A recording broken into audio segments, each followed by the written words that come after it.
Throughout Eastern Europe, millions vowed to build the communist paradise.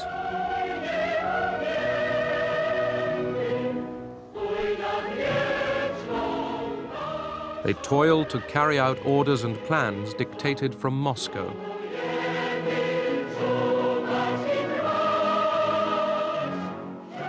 They marched behind the banners of Joseph Stalin.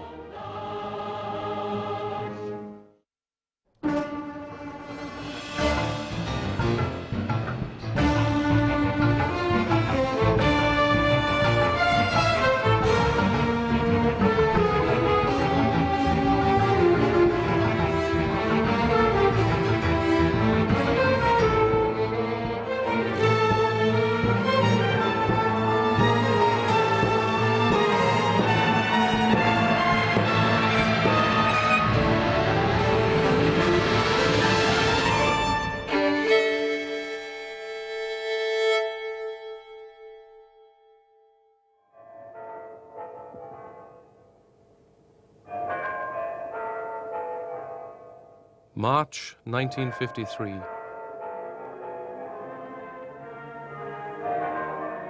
The Soviet Union mourns the death of Stalin. For almost 3 decades, Stalin ruled supreme. How would they manage without him? It felt as if the whole world was about to collapse. We wondered what was going to happen to us. We thought of Stalin as our father who would always look after us.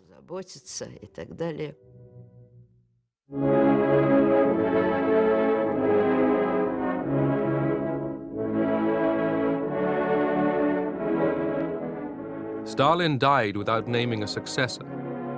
A collective leadership emerged, led by Georgy Malenkov, Lavrenti Beria, Vyacheslav Molotov, and Nikita Khrushchev.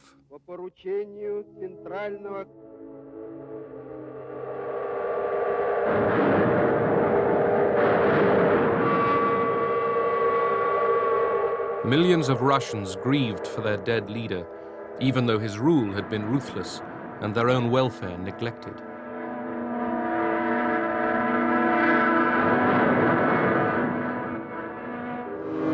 Stalin had transformed the Soviet Union into a superpower, but at his death, relations with America and the West had seldom been worse. For 10 years, the world has been dominated by the malignant power of Stalin. A new era begins, an era in which the guiding spirit is liberty, not enslavement, and when human relations will be those of fraternity, not one-man domination. America, too, had a new leadership. President Eisenhower, Secretary of State Dulles, and Vice President Nixon pledged that they would roll back the frontiers of Soviet power. Eisenhower and Dulles had accused the Truman administration of being soft on communism. Now they had the opportunity to challenge Soviet power. But could Eastern Europe be freed from Soviet domination without a nuclear war? Dulles had talked about liberation, but Eisenhower had insisted that he do so, that when he did so, he couple it with by peaceful means. And so it is not at all obvious how a liberation in the sense of rollback could be achieved merely by peaceful means. The Soviet Empire extended across Europe into Hungary, Czechoslovakia, Poland, and into East Germany, which called itself the German Democratic Republic. Stalin had chosen Walter Ulbricht as the ruler of East Germany. He headed a regime servile to Moscow. After Stalin's death, Ulbricht pressed on, rebuilding his part of Germany along Stalinist lines. Und unsere Straße veränderte ihr Gesicht. Wo vor Monaten noch Ruinen standen, waren Konstrukteure, Maurer und Zimmerleute an der Arbeit. Heavy industry was built up to meet the demands of the Soviet economy. Workers were ordered to increase their output. Everyday needs were neglected. Die Normalbevölkerung lebte. The average person lived very badly. Die Versorgungslage war teilweise katastrophal. If you're talking about the things everybody needs, like heating, coal, electricity, these things were all rationed. Für Feuerung, Kohlen beispielsweise. Dann tägliche Electricity for domestic use was simply not available. war also nicht genügend Elektrizität The vorhanden. morale of the population dropped to zero. Die Moral der Bevölkerung war, ich würde sagen, unter Nullpunkt. Like Stalin, Ulbricht tolerated no opposition. The secret police, the Stasi, had its informers everywhere. Many churches were closed. Censorship prevailed. But East Germany was unable to stop people deserting to the West. Travel to the British, American, and French sectors of Berlin was open to East Germans. Thousands simply packed their bags and left. The flow of East German refugees to sanctuary in the western sector of Berlin reaches record proportions with news of the death of Stalin. Conditions are none too comfortable for these people, but they're happy to be beyond the reach of the Reds.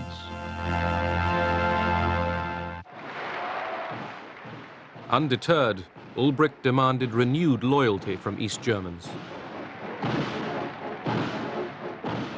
Alarmed, the new leaders in the Kremlin ordered Ulbricht to soften his rigid policies.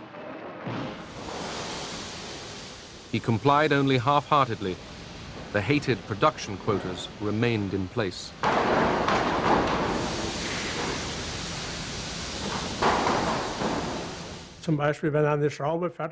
If you were timed with a stopwatch to make a screw, and it took you 4 minutes, you were now expected to do it in 2.5. That was the shocking thing, this raise in work quotas and the pressure to produce. It was all too much for working people. Popular anger exploded. Workers took to the streets of East Berlin. When we passed construction sites, everybody, metal workers, locksmiths, masons, carpenters, all joined us. When we arrived at the city hospital, there were several thousand people with us. Banners appeared at the construction sites saying, "Down with the work quota increases." News of the growing unrest soon spread to West Berlin. I was having lunch in an open-air restaurant in West Berlin on the 16th of June when a friend of mine who was in military government and probably in intelligence drove past and said to me, "Charles, you ought to be in East Berlin." So I got into my car and I went over and ran into the building workers who by that time had left the building sites, were on strike and were marching through East Berlin. And where I caught up with them was near the Friedrichstraße Bahnhof station, the main station right in the middle of East Berlin. And by that time, striking in itself was a political act, was an act of rebellion. But marching through the streets was something more, was almost kicking off a revolution.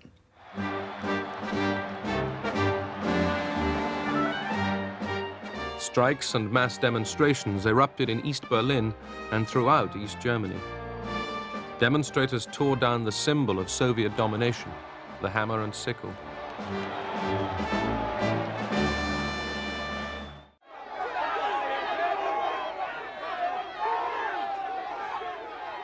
Government authority in East Berlin collapsed.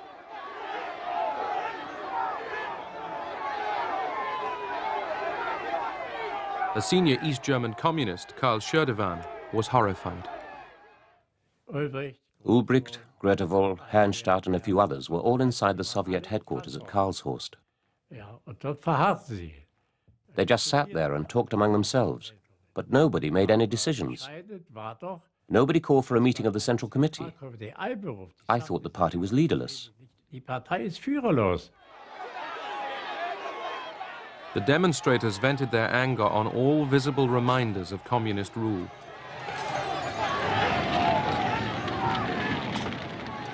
The Soviet authorities were astonished that Ulbricht had allowed the crisis to get out of control. When Ulbricht arrived at the Soviet headquarters at Karlshorst, he telephoned Karl Scherdevan and asked him what was going on. Scherdevan reported that there were a lot of drunks in the crowd and they were smashing the windows and were about to break in. Ulbricht put the phone down and said in German, "It's all over." He said it in a way which, in Russian, roughly translates as, "It's the end."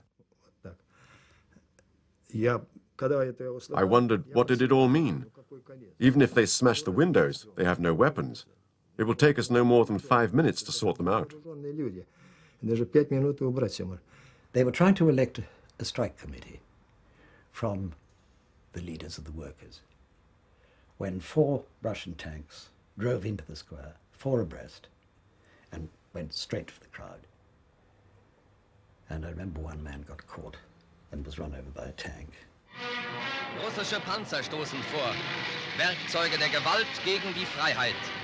Mit dem Mut Verzweifelter gehen die Arbeiter mit Eisenstangen und Steinen auf die Panzer los. Der Ruf nach Einheit und Freiheit erschallt noch lauter. Da peitschen die ersten Schüsse durch die Straßen.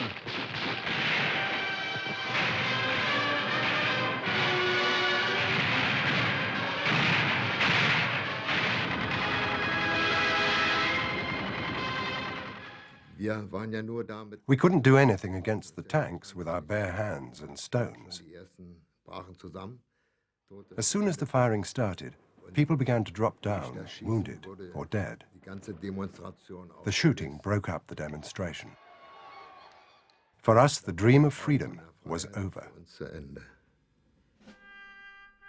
Soviet troops quelled the revolt throughout East Germany. At least 40 people were killed and thousands were arrested. It was the first time that East German and Soviet troops closed off the Soviet sector of Berlin from the rest of the city. The British, the Americans, and the French were all for a quiet life. Their concern was to have security of the access routes to West Berlin, that they wouldn't get into difficulties with the Russians. That was all they were interested in. They did not want to get involved.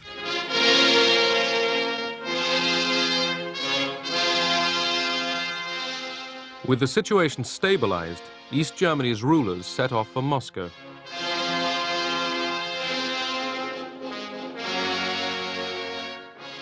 Outside of the Soviet bloc, few countries recognized Ulbricht's German Democratic Republic.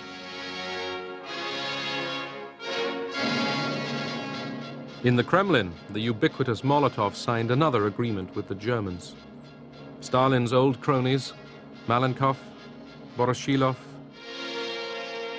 Khrushchev, Bulganin, Mikoyan, and Kaganovich decided to stick with Ulbricht.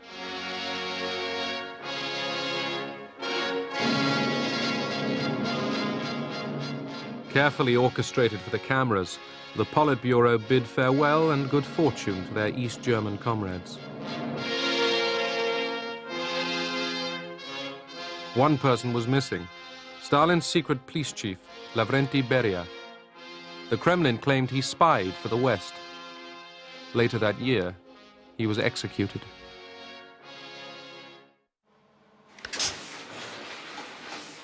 In September 1953, Konrad Adenauer was re-elected as West Germany's chancellor.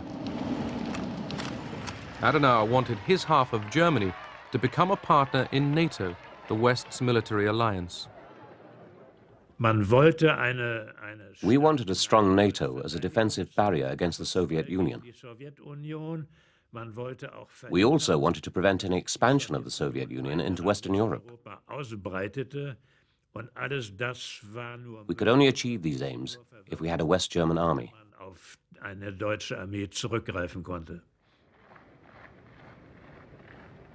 With American backing, Adenauer persuaded Britain and France to let their former wartime enemy into NATO.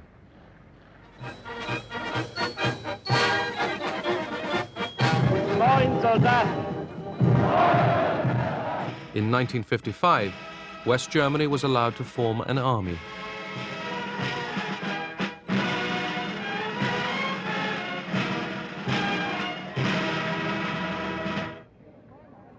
The Soviets quickly countered West Germany's admission into NATO by forming their own military alliance, the Warsaw Pact. The pact formally bound the armies of the communist satellites to the Soviet High Command. The new treaty legitimized the presence of Soviet troops in Eastern Europe.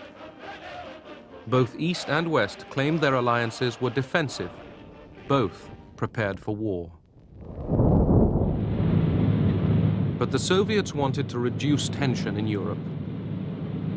Molotov, the Kremlin's hardline foreign minister, was ordered to negotiate an Austrian peace treaty and the withdrawal of Soviet troops.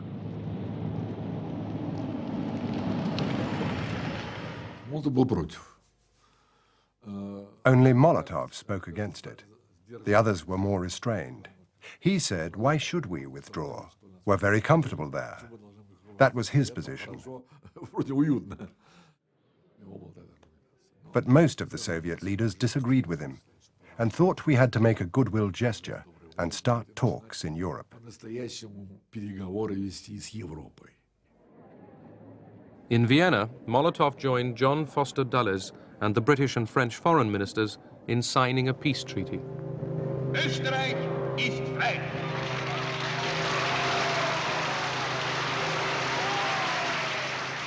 Britain, France, America, and the Soviet Union agreed to end their military occupation of Austria. In return, the Austrians promised permanent neutrality. 10 years after the end of the Second World War, the West and the Soviet Union withdrew their troops.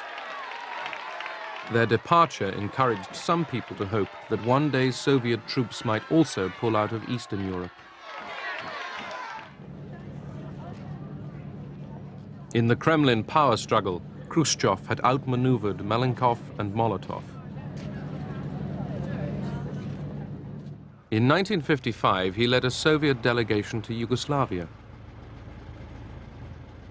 Khrushchev wanted to repair the damage Stalin had caused by expelling President Tito's Yugoslavia from the communist bloc. My father, he told that these people fought against fascism. And really, it is only one country in the Europe who won itself, not by the help of the Soviet Union, itself. So he told, I have to go there, not invite Tito in Soviet Union, because we are a big country, and we have to show them that we were wrong. Tito's Yugoslavia remained the only communist country in Europe independent of the Kremlin.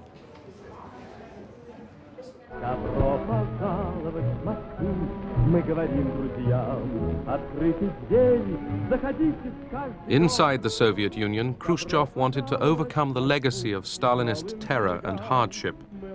He put more resources into the production of consumer goods and housing.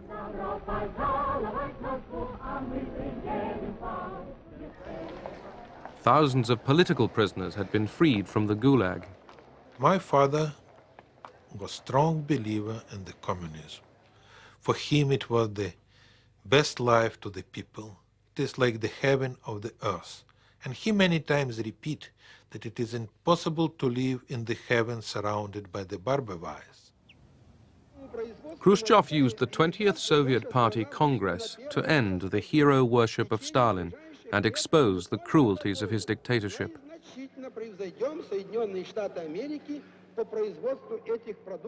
During a secret session, Khrushchev made a speech that astounded everyone present. When he made his speech, people in the hall started to groan. There were shouts of shame. Stalin, Khrushchev told his audience, had ordered the imprisonment and execution of thousands of loyal communists, workers, managers, and soldiers. No one, peasant or general, had been safe from Stalin's terror. Сам Хрущев был не безгрешен. Он тоже принимал Khrushchev himself wasn't without guilt. политики, которая считалась в нашей стране при Сталине. He had played an active part in Stalin's repressions in Ukraine and in other parts of the country. И поэтому у Хрущева не было морально-нравственного права. He had no moral right to speak about Stalin as if he himself was pure. С позиции защиты чистых и святых. Нового мне он ничего не сказал. He did not say anything new for me, or for the majority of my friends. He did not say everything that needed to be said, but we were happy that at least it was said. He said it in a half-whisper, literally in secret. It was not printed in the newspapers, but came out in a leaflet read at party meetings, and sometimes outside. We used to say, "This is the beginning of truth. Truth will win." Правда победит. Страх, вот этот мучительный. This fear, this tormenting fear after Stalin's death began to fade away. Стал как-то ослабевать. Все больше и больше и больше. After the 20th Congress, it looked as if this fear would never return. Уже казалось, что страх вообще никогда не вернется. Khrushchev's secret speech was perfect propaganda for the American-financed Radio Free Europe.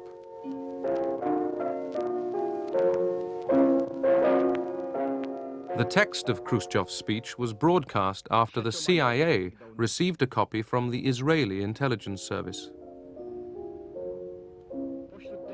They were just repeating for 24 hours, 1 hour speech, over and over and over again. And this was to the party people who were brainwashed, were led to believe, and they did believe, that Stalin is God, that he couldn't make any mistake. Everything he did was infallible. Suddenly, their faith, their religion collapsed. Poland was fertile territory for Radio Free Europe's message. Stalinist policies had brought Polish workers close to revolt. After years of shortages and hard work, they wanted change. In June 1956, workers in Poznan demanded bread, liberty, and freedom for the Roman Catholic Church, and above all, an end to the Soviet domination of Poland. The demonstrators were met with Polish tanks and Polish bullets. 74 people were killed. Young protesters faced a show trial to which foreign journalists were invited. What really shocked the government, the regime, was that it was the workers who rose. It was not the people that they were afraid of. It was not the sort of intellectuals. It was not people involved in politics. It was real workers, and they were disgusted. So that was a terrible blow to the regime. The uprising in Poznan fueled the spirit of rebellion. Backed by Polish workers, reformers in the Communist Party made ever more radical demands. Some even called for the withdrawal of Soviet troops. The reformers turned to Władysław Gomulka, a patriotic communist imprisoned under Stalin. Without consulting the Kremlin, Polish communists chose him as their new leader.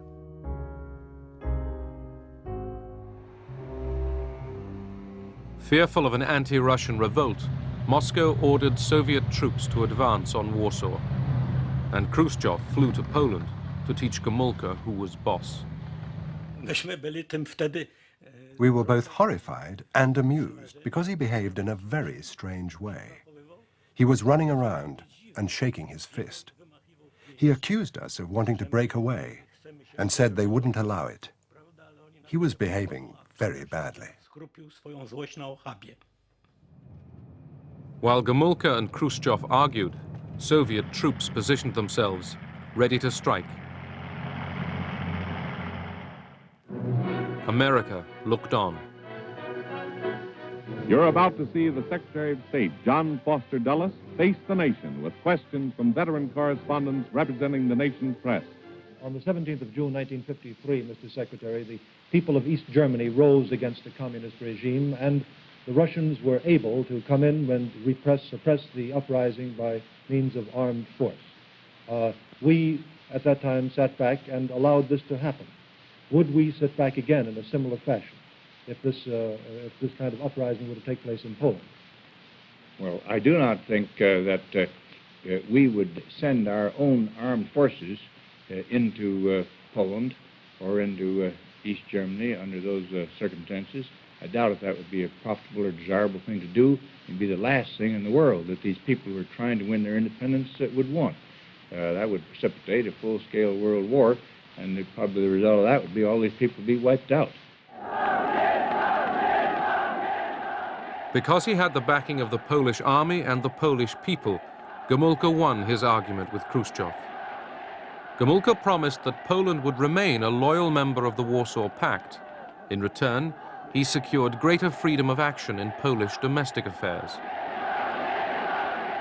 As Soviet troops were ordered back to barracks, Gomulka addressed the people.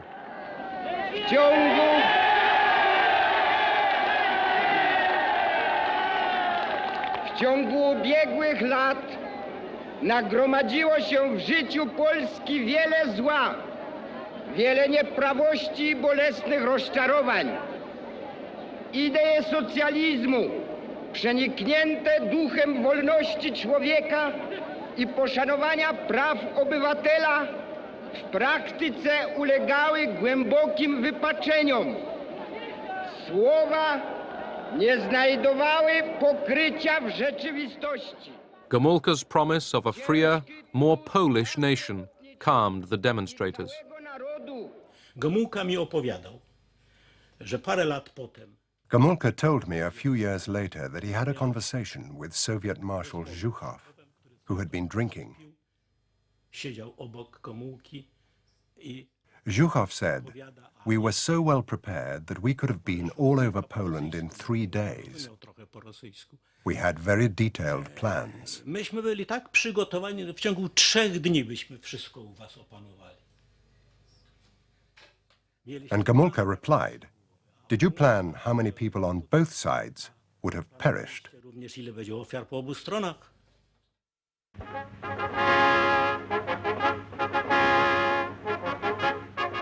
Marx, Engels, Lenin, Stalin zászlaja alatt előre a béke a népek szabadságának szent ügyéért.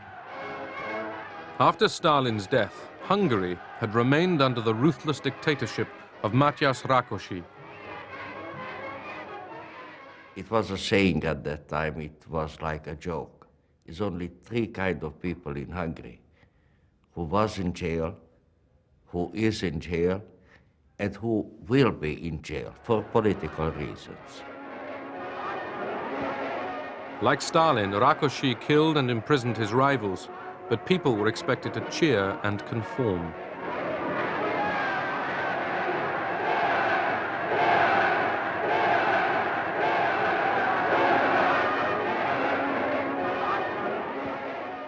The new Kremlin leadership disapproved of Rákosi. A senior Soviet official was sent to deal with him. 2 hét múlva jött Mikoyan, az örmény. Mikoyan, the Armenian wheeler dealer, arrived. Rákosival mentünk ki Rákosért. Rákosi and I went to meet him at the airport and took him back by car. És hoztuk be Mikoyan. Már majdnem beértünk. We were almost at the guest house when Mikoyan turned to Rákosi and said, "The Soviet leadership has decided you are ill." Úgy döntött, hogy maga beteg. Well, Rákosi didn't think he was ill. But of course, in those days, illness was a political decision. Mikoyan continued, "You will need treatment in Moscow, so you will have to resign." The Soviets allowed András Hegedűs to remain prime minister. But reformers in the Hungarian Communist Party sought a leader more independent from Moscow. They wanted Imre Nagy to take over. Like Gomulka in Poland, Nagy was seen as a leader who would reform the party. The Soviet embassy in Budapest was uneasy. Ambassador Andropov sensed the possible danger and warned Moscow. He sent a lot of telegrams, he made phone calls, and even went to Moscow himself. He tried to warn everybody, but it was all in vain. Khrushchev thought he could cope with the situation.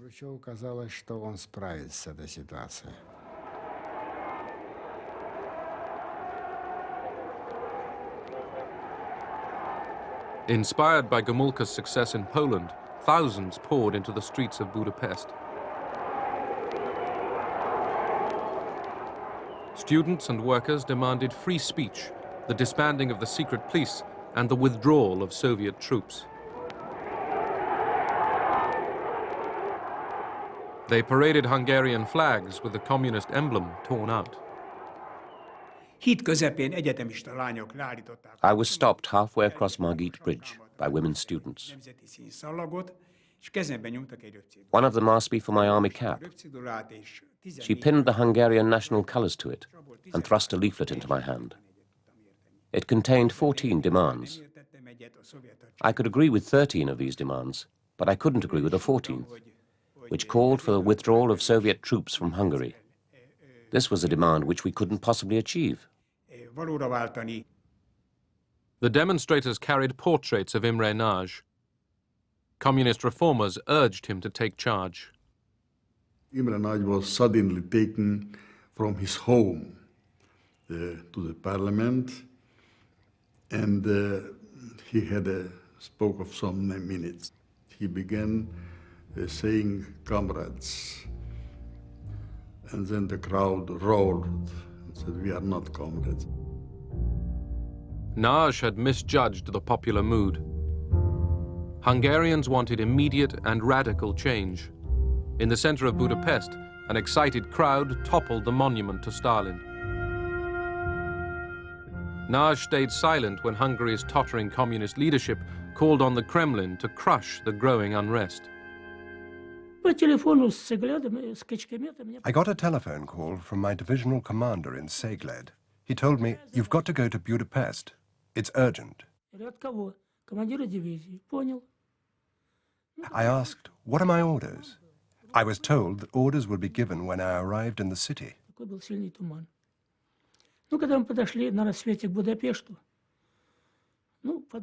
We were approaching the city as dusk fell. We thought that all that was needed was a show of force. Then I heard a machine gun open fire and the screams of a man who was wounded or dying. Then I realized that things were going to get serious.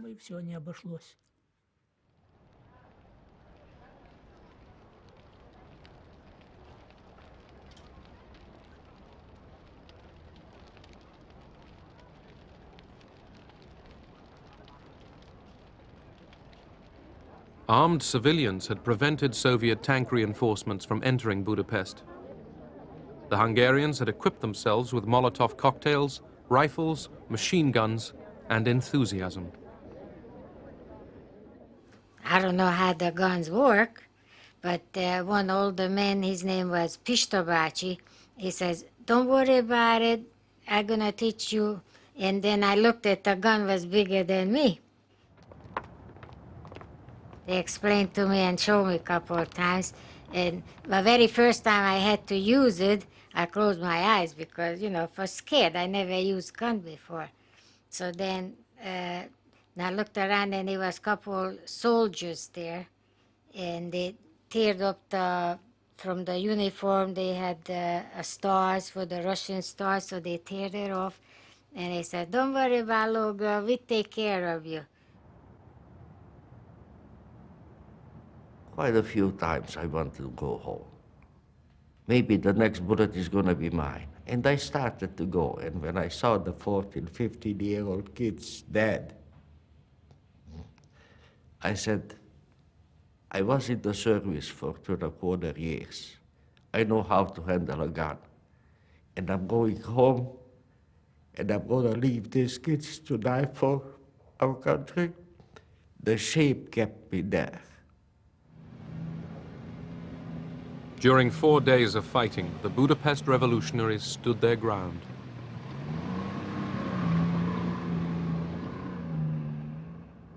There were heavy losses on both sides. Imre Nagy arranged a ceasefire. The Soviets agreed to withdraw their troops from Budapest. The Kremlin hoped Nagy, now Prime Minister, could restore communist authority. But the patriot in Nagy was taking over. Cautiously, he decided to back the Hungarian revolutionaries. Magyarország népe a múlt héten tragikus gyorsasággal törekvett a véres esemény. De az is vitathatatlan, hogy ezekben a megmozdulásokban elemi erővel bontakozott ki egy nagy, egész népünket átfogó és egyé forrasztó nemzeti demokratikus mozgalom. A Nagy Imrét, én megmondom önnek őszintén. I'll tell you quite honestly, and this is not only my opinion, this is what every revolutionary thinks, at least the ones who dare express their opinions. Nagy Imrét mi csak akkor. We only recognized Imre Nagy as our prime minister when he actually acknowledged the revolution. Amikor ő fölvállalta, és nem azt mondta. He announced, "This is not a counter-revolution. This is a fight for freedom." Forradalomban, hanem azt mondta, hogy ez szabadságharc. During the fighting in Budapest, many people had taken refuge in cellars. As they emerged, they found much of their city in ruins.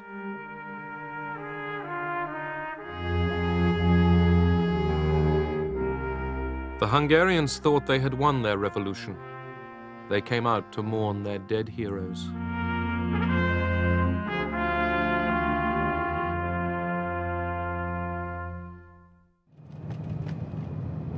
Western correspondents flocked to Hungary to report on a victory. What do you hope will happen now? We hope that our country will be entirely free and we can work and we can have free connections with West.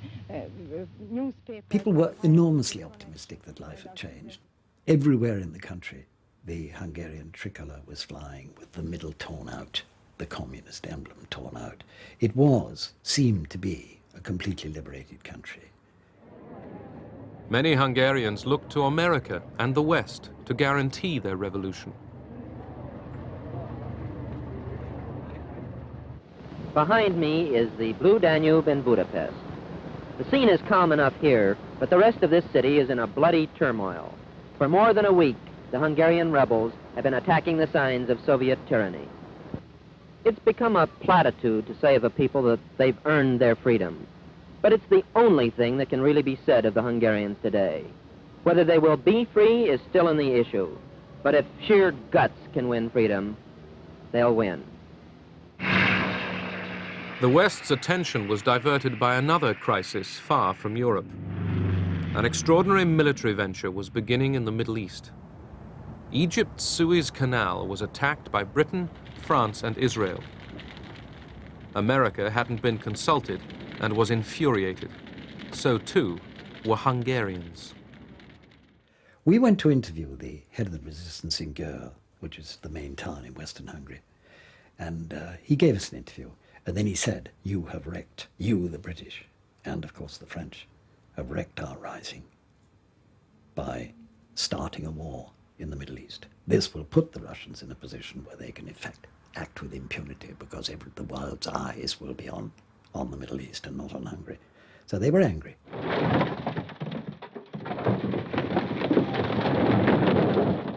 With the Soviet army no longer in the city, the revolutionaries in Budapest took revenge.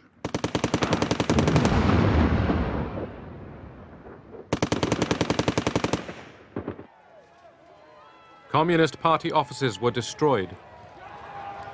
The red flag burned. Secret policemen were strung up. With Imre Nagy in power, There was an orgy of bloodletting in the streets of Budapest and other cities. I saw people being strung up by their feet, people being publicly humiliated and trampled on. The Soviets sent more troops into Hungary. Prime Minister Nagy tried one last gamble.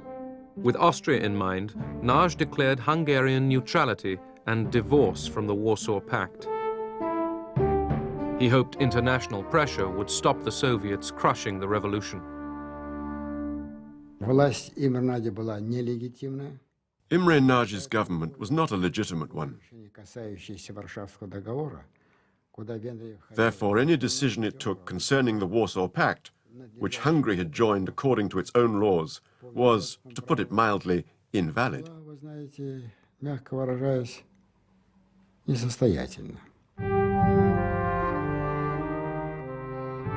Other communist states, especially China, were urging Khrushchev to use force. It was very complicated decision to my father, as he told for 3 or 4 days. He talked with the Chinese, with other representatives, and one time they decided not to use force, then they told, no, we have to use force, yes, no, yes, no. At last it was decision, yes, to use it. We were told to get ready to re-enter Budapest because the terror had started. We were not a force of occupation. Instead, we were going in as saviors to protect the people from banditry and terrorism. We knew that the Americans might also enter the city from the west. We asked our divisional commander, could this mean war? He said, yes. This could be the beginning of World War III.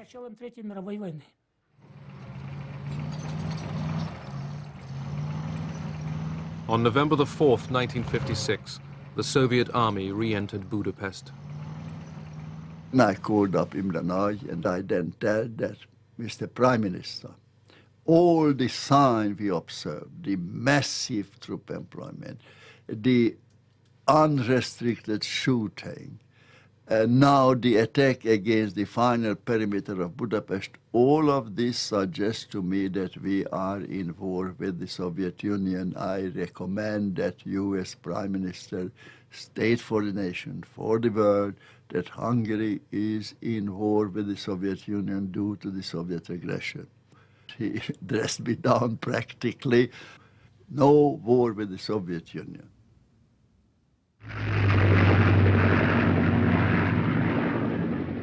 Khrushchev had ordered the attack after the Americans had let him understand that as far as Eisenhower was concerned, Hungary belonged in the Soviet sphere of influence.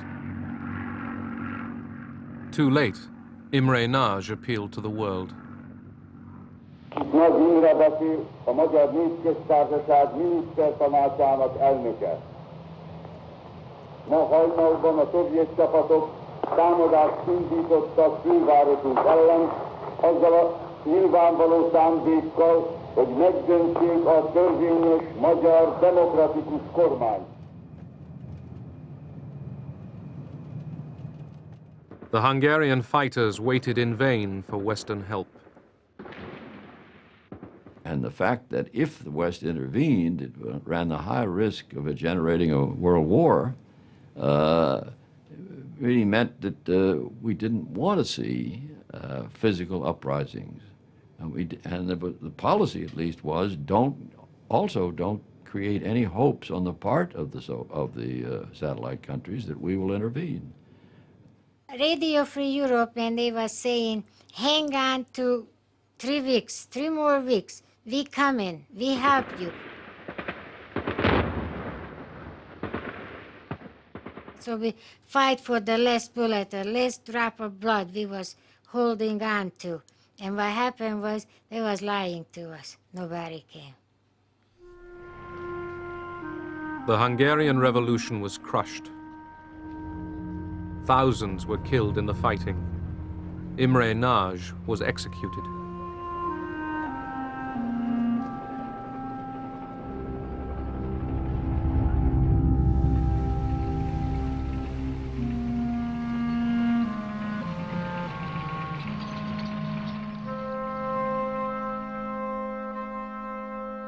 200,000 Hungarians fled into Austria before the frontier was sealed by Soviet troops. The millions who stayed behind in Hungary were prisoners.